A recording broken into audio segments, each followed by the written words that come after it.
They wiped out an entire human colony, but they made one mistake. They left one human alive. Let the record show, for the benefit of any Vreth historian unfortunate enough to have to document this, that Fleet Commander Orvan Drell made exactly one error during the siege of Duros 9. Just one. It was, however, the kind of error that does not get you a statue, it gets you a file. A very thick, very embarrassing file. The kind that gets passed around at military academies for the next 300 years as a cautionary tale, usually accompanied by the academic equivalent of uncontrollable laughter. The error was simple, clean even, almost elegant in its stupidity. He left a human alive. The siege of Duros 9 lasted, by Vreth military standards, an impressively short 47 minutes. Orvan Drell stood on the bridge of his flagship, the Undying Fang, which was a very dramatic name for a ship that was about to have a terrible few weeks, and he watched the colony burn with the satisfied expression of a commander who believed he had thought of everything. He had not thought of everything. Behind him, a junior intelligence analyst named Sakil Par was staring at his console with the specific kind of stillness that indicates a living creature has seen something it desperately wishes it had not seen. "Commander," Sakil said quietly. "Victory is complete," Orvan announced to nobody in particular, because commanders of his type enjoy announcing things to nobody in particular. "Commander," Sakil said again, slightly less quietly. "Record this moment. The colony of Duros 9 is no more. The human infestation eradicated." "Commander." Sakil's voice had now reached the pitch of a creature who is about to deliver news that will ruin someone's evening and possibly their career and possibly the next several decades of Vreth military history. "I am reading one life sign, human, departing the colony, Eastern Ridge. Moving fast." Orvan turned slowly. He looked at Sakil. He looked at the screen. He looked back at Sakil. Then he laughed. It was a long laugh, a confident laugh. The laugh of a male who has won 47 battles and believes, deeply and incorrectly, that this makes him qualified to laugh at things he should be afraid of. "One human," Orvan said, wiping what passed for tears from his secondary eyelids. "One.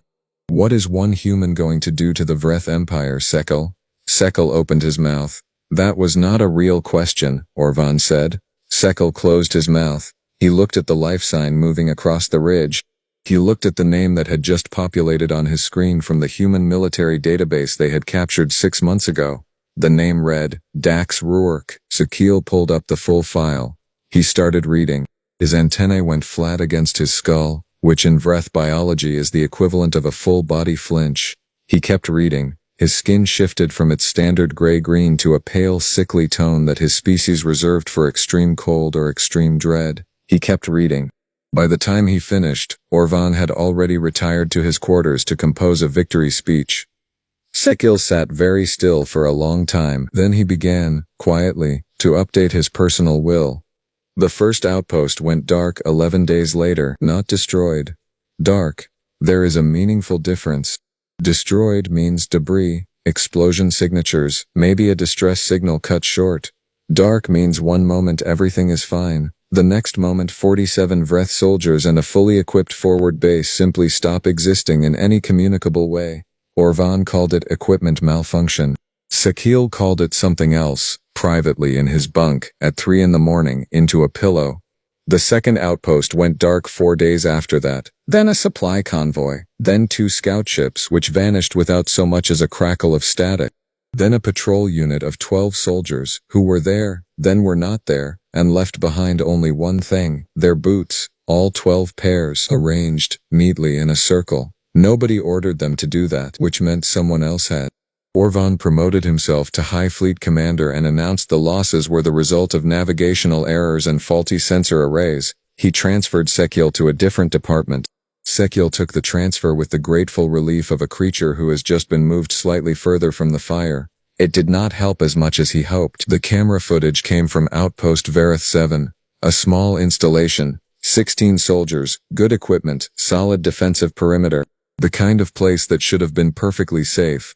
The footage lasted 9 minutes. In the first 3 minutes nothing happened. The soldiers ate. A card game was in progress. Someone was complaining about the ration quality, which, to be fair, was a legitimate complaint because Vreth military rations taste like sadness compressed into a cube. In minute 4, The card game stopped. One soldier was looking at the supply storage. The door was open. It had not been opened before. In minute 5 they found their rations were missing. All of them. Replaced with a single object. A human military ration bar, wrapper torn open, half-eaten, with a small note attached. The note was written in Vreth script. Grammatically correct Vreth script. The note said, "Thanks for the food. Yours was better. Sorry about the perimeter sensors. I fixed them but I changed the frequency so you will want to recalibrate. Also your eastern wall has a structural weak point at the third support column. You should really fix that. Professionally speaking." It was signed, D. Rourke. The next 4 minutes of footage showed 16 Vreth soldiers searching an outpost for one human who was not there anymore, had not been there for some time, and had eaten their food, borrowed 2 of their weapons, taken a set of their communications equipment, and left wearing, according to inventory, one of their officers' spare uniforms. For warmth, presumably. Sekil watched this footage in his new department, in a small office, with the door closed. Then he sat back in his chair. Then he filed a formal written request to be transferred to a desk position on the Vreth homeworld, citing personal health reasons. The request was denied. Orvan sent Battalion 7 to find Dax Rourke. Battalion 7 was 412 soldiers, gunships, ground vehicles, aerial surveillance, the kind of force you send when you want something to stop existing immediately and completely. Battalion 7 came back with 219 soldiers, no gunships, no ground vehicles, a significant shortage of dignity, and one piece of footage that a soldier named Preth Vok had recorded on a personal device, which he immediately handed to his superior officer, who handed it to his superior officer, who handed it to Sekil, because nobody else wanted to be the one to watch it. Sekil watched it. In the footage, a human male moved through the jungle terrain of Duros 9, with an ease that was, frankly, offensive. He was dirty. He had not shaved in what appeared to be several weeks. He was eating a piece of food that he had apparently made himself from local vegetation while simultaneously doing something complicated to a piece of Vreth military equipment. He was humming. He was humming. He seemed, in the footage, to be having a genuinely pleasant time. At one point he looked directly at the camera, from a distance at which he should not have been able to detect it, and he smiled. It was the smile of someone who knows exactly how this ends and finds the whole thing mildly amusing. Then he did something with his hands and the camera went to static. Sekil submitted his resignation from the Vreth military. In writing, in triplicate, he cited the footage. He cited the file on Dax Rourke. He cited 11 days of outposts going dark. He cited the boots arranged in a circle. His resignation was denied. Orvan, who had not seen the footage and had been informed only that Battalion 7 had suffered losses due to, quote, unexpected terrain difficulty, was composing a new speech about Vreth resilience. Sekil stared at the wall and reconsidered every decision that had led him to this moment. On the 33rd day after the siege of Duros 9, at approximately 0600 ship standard time, Dax Rourke walked onto the bridge of the Undying Fang. He walked through the docking bay, through 4 security checkpoints, through 2 blast doors, up 3 levels of the most heavily guarded warship in the Vreth 7th Fleet. Nobody stopped him, not because they could not because they were not there. They were there, every one of them, standing very still, watching a human male walk past them with the calm certainty of a creature who has already won and is now simply completing the paperwork. He was wearing a Vreth officer's uniform, still borrowed, still fitting badly in the shoulders. He was carrying nothing that scanned as a weapon, which after 33 days Sekil personally found more frightening than if he had been carrying every weapon in the fleet. He walked to the commander's chair. He did not sit in it. He sat next to it, in the chair that was meant for visitors, crossed one leg over the other, and picked up Orvan's personal drinking vessel from the arm of the commander's chair.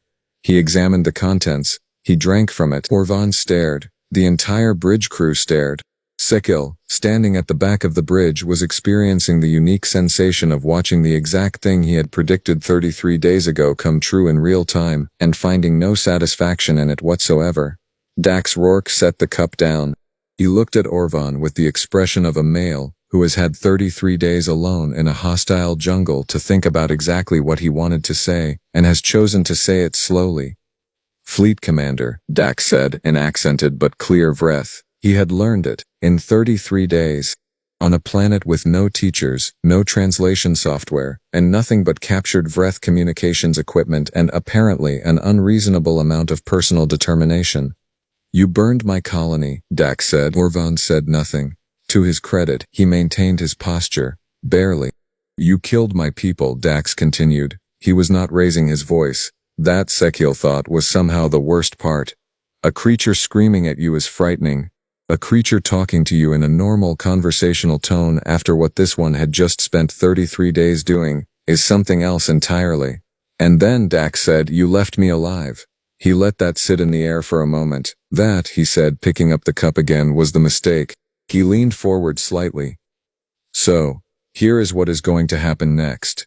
And Fleet Commander Orvan Drell, decorated veteran of 47 campaigns, commander of the Undying Fang, sat in his chair and listened, because there are moments in a military career when the tactical situation becomes clear, and this was one of those moments, and the tactical situation was, one human male, unarmed, had walked through his entire ship and was now drinking his personal beverage and beginning a negotiation, and the Vreth Empire was going to negotiate. Sekil, standing at the back of the bridge, thought about his resignation letter still sitting unanswered in some administrator's inbox. He was going to need to follow up on that. Let the record show, for the benefit of every Vreth historian and military academy instructor who came after, that the Treaty of Duros 9 was signed 36 days after the colony was destroyed. Let the record also show that the terms were written entirely by one human male who had spent those 36 days in a jungle, and that the Vreth Empire accepted every single term without revision. And let it be noted, because the historical record should be thorough and honest, that the Vreth word that entered common military vocabulary in the years that followed had no direct translation, but the closest one in human terms was simple: do not leave one alive.